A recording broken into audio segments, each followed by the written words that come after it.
Hello again, folks. Martin Lane here from Orange Technology. And in this video, I want to talk to you guys about about a topic we've been talking about in the last few videos, and that's security, right? So network security. And in the last few videos, we talked about, cybersecurity and all this stuff. And I want to drill down into a couple specifics just to get everybody thinking about, the kind of the modern day world of security and what you need to be thinking about. So a lot of people think about security and they think firewalls, they think intrusion prevention, they think usernames and passwords and authentication and all that kind of stuff, right?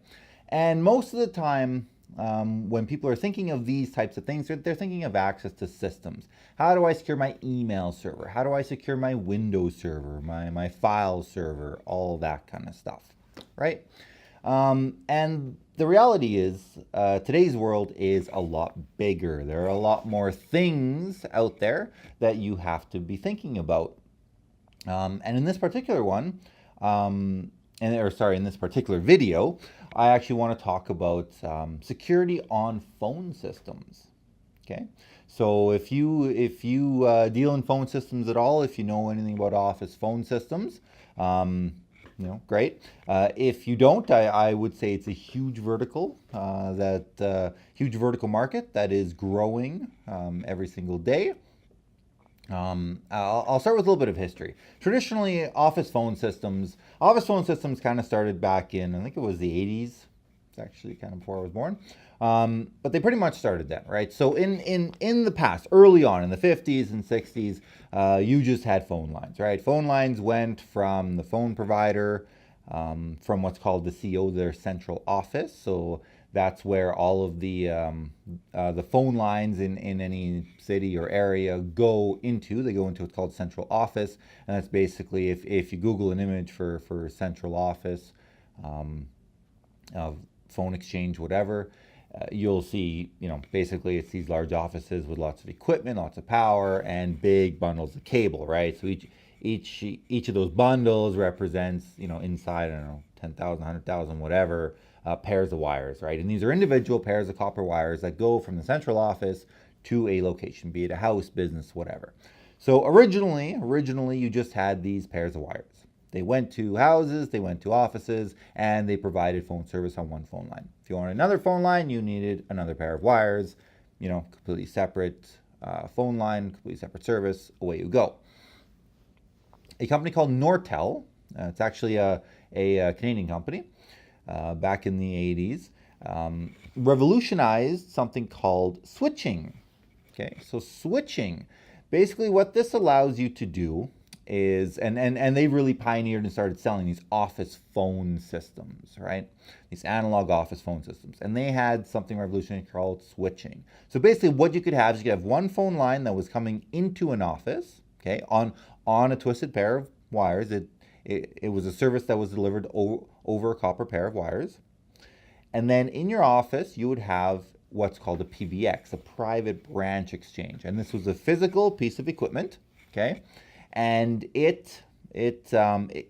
you would hook up your external phone line into this piece of equipment, and then that piece of equipment could answer an incoming call, let's say. So a call's coming in, the PBX can answer that call, and then it can do things with that call. So it can switch it. So what is switching? Switching is the ability for, say for example, you have what's called an auto attendant on your PBX. So you phone in. I mean, everybody knows what an auto attendant is, and you'll understand when I explain this. You phone in and you get, "Hi, thanks for calling so-and-so. For sales, press 1. For service, press 2. For accounting, press 3, right? So a customer calls in. They call a business. The phone call is delivered to the PBX, to the piece of equipment. An auto attendant answers. So the phone call is answered and they get a recording. Okay, so they want to talk to a salesperson. So they press 1. The system can listen to the tone of when the caller presses 1. That's actually called a DTMF tone. They listen to that tone and then the PBX then switches that call to an extension, right? So there's actually a manual process that takes place within the PBX because it's completely analog, and it basically connects that extension, that phone on someone's desk, to that outside line, right? Because the caller has requested to be connected to that extension or group or whatever. Okay. In simple terms, it's actually a little more complex than that, but in simple terms, that's how it works. That's how PBX works. So if you actually stood in front of a PBX while there were phone calls being made or phone calls that were coming in, et cetera, you would hear physical movement. So you would basically hear a click. Anytime a call is switched or moved, there's physical movement within the appliance, within the piece of equipment that does that switching. Now, that revolutionized office telecommunications systems, because now you could have extensions and you could call each other without occupying external phone lines. You could have voicemail systems built into these PBXs, into these pieces of equipment. You could, basically have fewer outside phone lines because not everybody's on the phone at the same time. So you didn't need a dedicated phone line for everybody's desk. It cut costs. It was revolutionary. Okay. Fast forward to the 2000s, Nortel is dead. Not really because of any kind of failure in their technology, but well, there was some accounting stuff. Anyways, if you want to learn about Nortel, Google it up. It's a sad story for Canadian telecommunications. Absolutely, kind of like the BlackBerry story. But BlackBerry's still alive. I still use a BlackBerry, and they're still very much alive. Anyways, fast forward to the 2000s, and we have a new revolution: the IP PBX. Okay, so this is again a private branch exchange. This is an in-office phone system, but it is IP based, right? So now we have way more features, right? We still have the auto attendance, we still have the built-in voicemail, but we now have things like voicemail to email. We have the ability to have what's called remote extensions. So you could have a phone physically in your house, and as long as it's hooked up to the internet, it can communicate over the internet back to the office, and it just appears as a regular extension. Because what happens is if a phone call comes in, it goes into the IP PBX, and then if they want to reach your extension at home, they just key in the extension number. The call then gets delivered over the internet to that extension in your house, and you pick the phone up, and basically the call is going from the caller to your office, then from your office to the house seamlessly. So you have all of these new features, these new options that are available to you, which is great, right? I mean, new options are always great. Productivity increases, et cetera, et cetera. However, what we run into, and what 99% of people deploying IP phone systems, IP PBXs, whatever the solution is, if it is IP based, they're not thinking about the security aspect, right?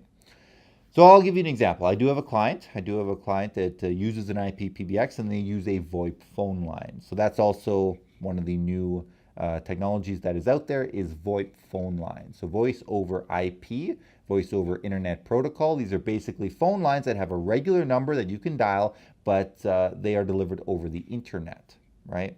So instead of having a pair of wires going to your office, you can just have it delivered over the internet. The nice part about this is you could start buying phone numbers in different area codes. You can start reducing costs, because generally the voice over IP phone lines cost less than the traditional, they're called POTS lines, plain old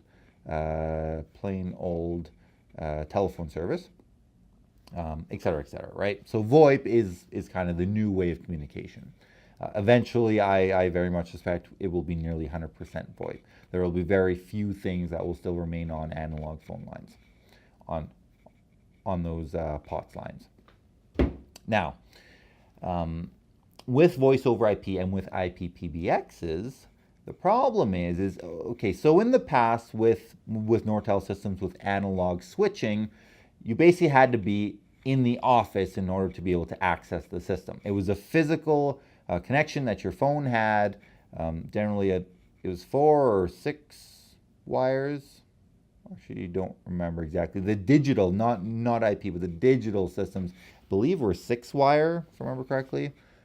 Again, this is old, outdated stuff. This is before my time, so I've kind of only seen it as I've been pulling it out.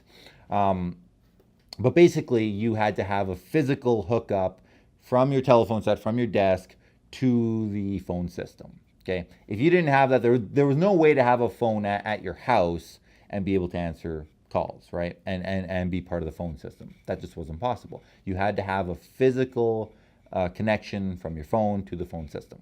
Okay, so from a security aspect, that makes it a little bit easier to control, right? If your phone system, if the physical PBX, the physical piece of equipment, is locked up in a room that nobody can access, then nobody can access it, right? Pretty straightforward.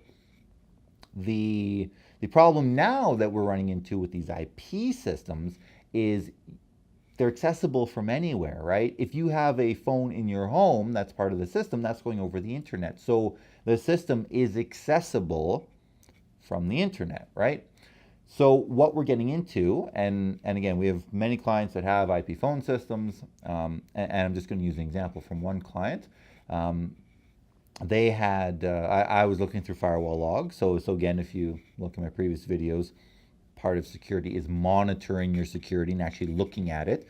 So when I was looking at firewall logs, I noticed that there was an IP address, it happened to be from Russia, that was attempting to access the SIP protocol. So SIP is Session Initiation Protocol. It is the method for voice over IP phone lines it's a standardized method for voice over IP phone lines to start a phone call, whether that is an inbound call or an outbound call. SIP is basically the handshake that takes place to start a phone call. Once the phone call is established, once that communication is established, the session is established, then it moves to something called RTP, RTP voice, so real-time protocol. So voice is a real-time protocol. You have to get it in real time to be able to listen to it correctly. It can't be fragmented. You can't get packet 3 before packet 1 because, again, it's voice. That would sound kind of weird, right? So what I saw was there was this offending IP address trying to access an internal resource and initiate a SIP session. So what this is, basically, I mean, it's a little more complex. I'm making it a little bit more simple than it actually is. But basically what happens is you'll have an attacker, an offender, malicious user, whatever, on the internet. And what they will do is they will try to use your phone system, to access your phone system, to start a session initiation protocol, to start a VoIP session, right? And if they do that, you know, what can they do? They can access, they can use your VoIP services to make international calling. They call back to wherever. That would normally be a billable cost, but obviously they're using your line, so they won't be billed for it. You will, et cetera, right? So these are things you have to be careful of. You have to make sure you are protecting your IP PBX infrastructure to ensure that some malicious user, someone from across the world, isn't accessing your system and using your voice over IP phone lines to make phone calls. These could be malicious phone calls. These could be simply to avoid the toll charges, the long distance charges. So you're paying them and they're not paying them. This could be for scams, right? Hi, it's Microsoft calling. Your computer's having a problem. Right? I mean, if they use your voice over IP line to do that, it's hard to trace them, right? If there was ever an investigation, your phone number would show up and you would get a knock on your door from authorities saying, hey, are you phoning people trying to fix their computers? Right? So there's all of that you have to think about. But even despite that, so that's an external threat. But you also have to think about your internal threats, right? So again, in the past, these analog phone lines, they weren't secure by any means, right? Like you could just hook up a phone set and you could listen in, right? Pretty straightforward, pretty, right? Not very secure. If you I'm not suggesting anybody do this. Okay, I'm just saying, if you wanted to listen in on somebody's phone conversation and they have an analog phone line from the phone provider, all you have to go do is find the copper pair of wires, strip the insulation off both sides, and hook up a phone to it, right?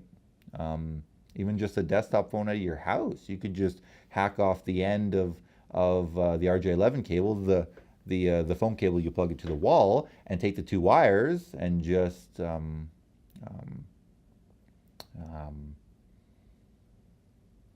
crimp them. You don't have to crimp them, but attach them. Basically, I don't have the word in my head, but attach them to the pair of wires of whatever phone line you want to listen to, and you'll be able to listen to the conversation, right? The same idea, like if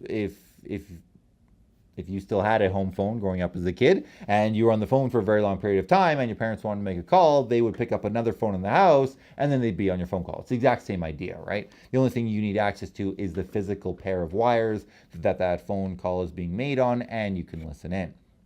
It's not very secure, but it relied on physical access to the phone line itself. Without that, you couldn't listen in.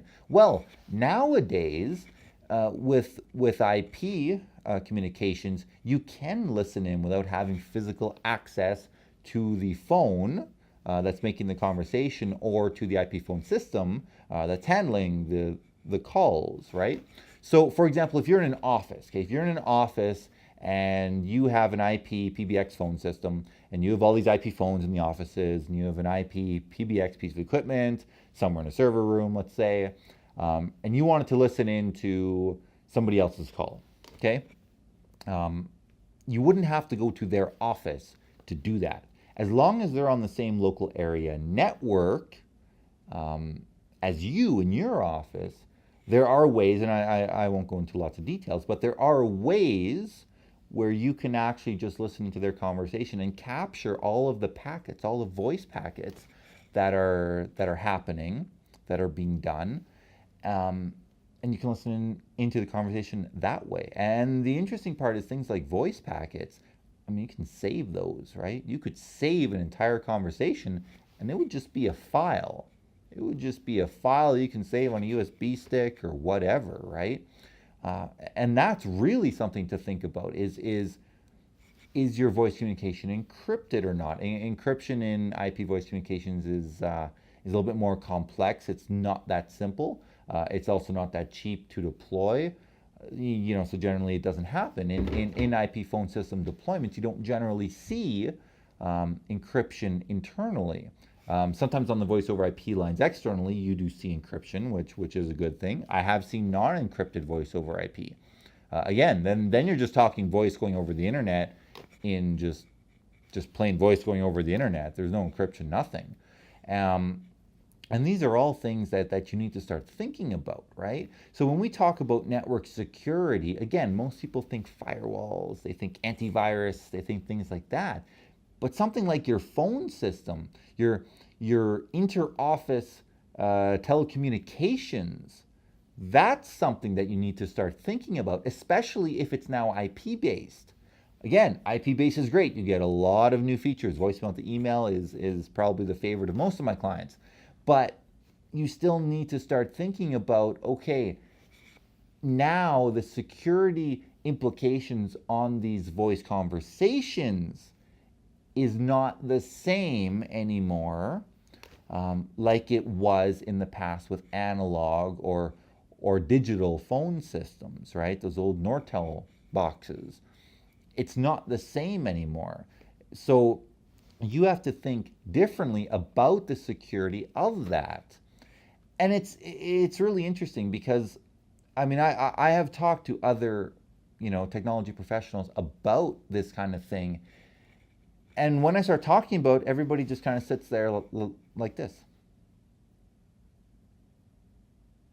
Right? Blink, blink, okay. Right? And I know, like, they've never thought about it. And now that they are thinking about it, they have no idea how to approach it, right? It's something brand new. And And again, this is the thing. You sell an IP phone system, you sell all these features, that's great. The client loves the features and everything. But the client has no idea about security. The client had no idea about security back in the analog days, right? Because it's not their expertise. It's not their job to know about this stuff. They are using an external consultant, they are using an external MSP or IT services provider, or they have an internal IT team, department for this, right? It's IT's job to figure this out, right? Not the CEOs, not the C-suites, maybe it's the CSOs. I will say maybe CSOs, but it's not, or the CIO. Sorry, I should throw it in there too, CIO. But it's not really their job to understand it. They have experts that they're either hiring or contracting in to understand this stuff and to let them know what they have to do and what the implications are and all this stuff. That's their job, right? That is why we, as technology professionals, we get paid the big dollars. Some of us not so much big, but get paid dollars in any case. But that's what we need to start thinking about, right? And the world is changing very, very quickly, right? Voice over IP has been around for quite some time, but it's really gotten very popular in the last 5, 6, 7 years, right? It's not something that's been around for a decade. If you have a bachelor's in computer IT from 2001, this would have never been in there. Quite frankly, to be honest with you, most of the programs that I see out there, IT programs in colleges and stuff, they don't have it now. There's nothing about voice over IP now, right? There's a program that I know that a college is putting on.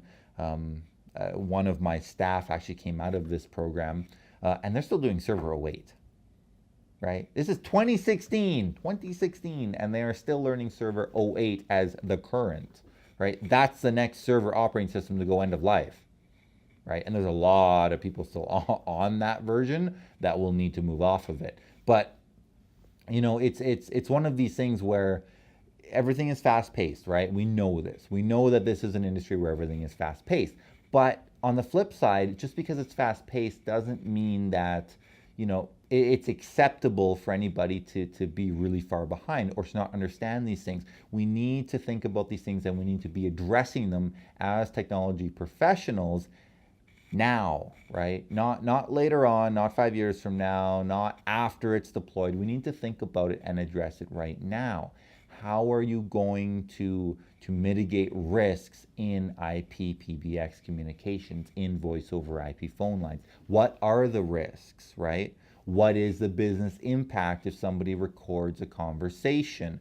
What is the impact if an employee goes rogue and records a month's worth of the CEO's conversations and puts them on YouTube, right? What is the implication of that? What are people saying on the phone? Is this something where, you also need to go and have education with all of the employees where you say basically, in the new world now, phone communications are primarily over the internet, right? We have voice over IP lines, we have IP communications with phones. So the risk is higher that somebody externally can listen in on these phone conversations. So do not share extremely confidential information on the phone, etc., right? These are things we have to be thinking about.